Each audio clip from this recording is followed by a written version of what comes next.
So I've been asked to do a short little video about awareness on Castleman's disease. And this actually has struck me as twofold, because the real reason I am in this area and not back home in Oklahoma is because of Castleman's. I traveled back and forth for a while, and then I met Justin, and of course the rest is history. You all know that. The real reason that I am here is to do my treatments and to help bring awareness about it. The thing that bothers me the most is I actually owe a huge formal apology to Kim. Kim will be tagged in this video because she contacted me about Elyse's problem, and I did not read the email until a couple months later, and it was too late for Elyse. Kim's story is both sad, but yet again, it's wonderful. What she has done with the negativity that has come out of Castleman's and taken away Elyse at such an early age is truly characteristic of a true champion for Castleman's. Her awareness continues today, but not only does she do that in a more of a public figure, but privately for those of us that are affected by Castleman's. She is one of the major rocks in my life because I contact her when I think my labs are askew, or hey, did you deal with this? Which a lot of us do. I also do that with my buddy David in the UK. Same thing with Tony. She's just right south of me. I should go see her. But the thing is just I haven't done very much awareness about it. And in thinking of the goals that I have set for 2017, I have, and I will make Castleman's the #1 priority, because again, that's why I'm here. Not because of Russ, and again, not because of Justin. Justin's a very important person in my life, but those are not the reasons I'm here. The reasons I'm here is to help and assist people who are affected by Castleman's the best way I can. Now, a lot of us have been contacting each other through social media, and it is one of the major platforms still available for us today because it's good. I mean, we can actually talk about all of the problems that we're going through, and then also talk about the joys. We're not asking people to understand.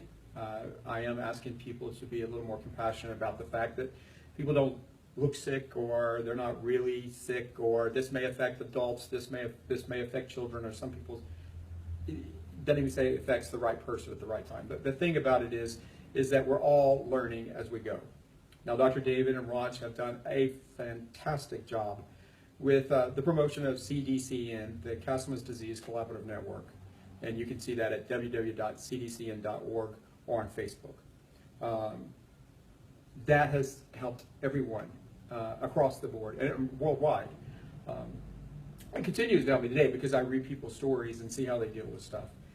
As for me, I deal with mostly centric Castleman's every day. It continues to be a challenge. I have my low days, I have my high days, but effectively, mostly at night is my problem. I have a lot of joint pain, I can't sleep,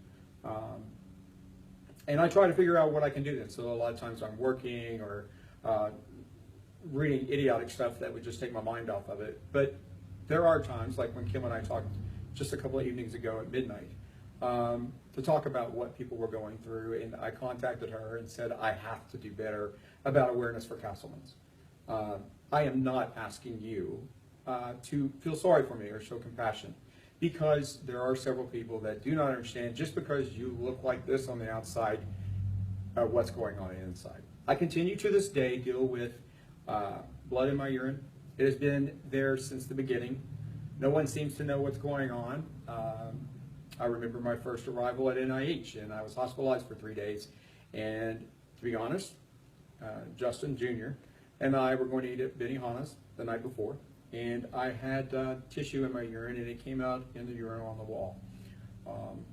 Long story short, I grabbed the cup, saved it because I didn't know what to do. It scared me to death, and then they put me in the hospital. I was there for 3 days, and I actually got to come home and go to the farm.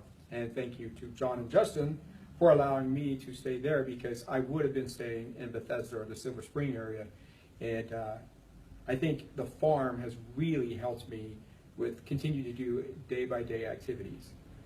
I try to throw myself into so many different projects. A lot of them I don't accomplish, which is typical for my personality in the sense of I like everything done and I would like to do it as quickly as possible. But my thing, what I'm trying to say is I have to do a better job of bringing awareness to Castleman's. These people have been in my life since the beginning, and NIH continues to be an extraordinary avenue for me, maybe not for everyone else, but for me. And being in the trials there and meeting other people and talking to Dr. Tom, my nurse Karen, who was there from the beginning, is now retired, and I dearly miss her. Kirsten Walden is an amazing person as a patient coordinator. And their efforts and their continuing efforts to work with my HIMOC, Dr. Cherry in Oklahoma City, and Dr. Lee at Ada, Oklahoma at the Chickasaw Nation. This all works very well for me. Sure, there's headaches, but I have to say, in all of my stuff that I've done through the years, the contacts and friends that I've made back in Arkansas and the Blue Cross Blue Shield, it has been wonderful.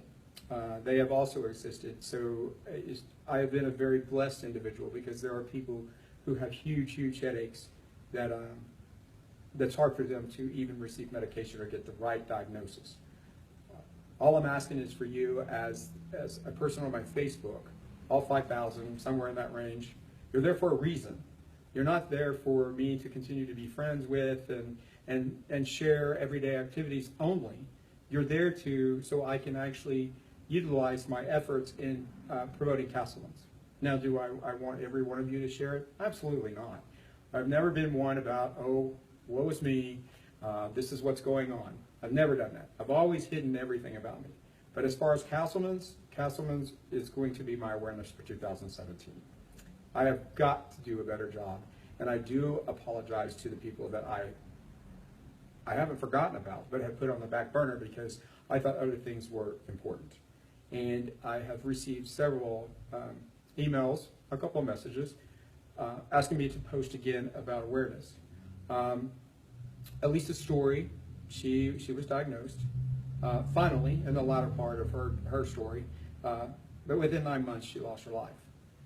The reason I'm doing this video too is to accompany the photos that are going to be in the comments. The reason I embed those in the comments is because of the graphic. And I ask for you to understand and be compassionate about the photos that are in those comments. It is done only for awareness.